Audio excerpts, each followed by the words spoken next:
কি বাবা বলছিলাম না আজকে অনেক মাছ উঠবো, আমরা কিন্তু মেলায় নিয়ে যাইতে হইব। বাবার সেই হাসির অর্থ তখন বুঝতাম না। অবাক হইয়া ভাবতাম বাবার হাসিটা সবসময় এত মলিন থাকতো কেন।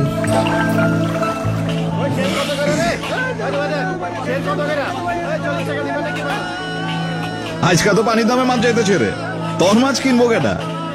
এক কাম কর, 2 টাকা স্যার ধরে যা আছে দিয়া যা। বাবার দুঃখটা তখন অল্প স্বল্প বুঝতে পারতাম। আরতদারদের এই জাল ছিঁড়া বাইরিতে পারে নাই আমার বাবা, তার বাবা, তার বাবা।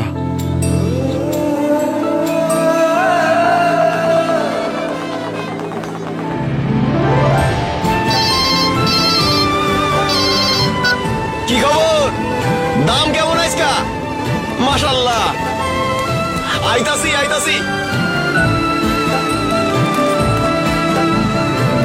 বুঝলা বাবা, মাছের দাম নাই, 40 টাকা শেয়ার ধরে যা আছে দিয়া যাও। সেই দিন কি আর আছে? দিন বদলাইছে না? দিন আসলেই বদলায় গেছে।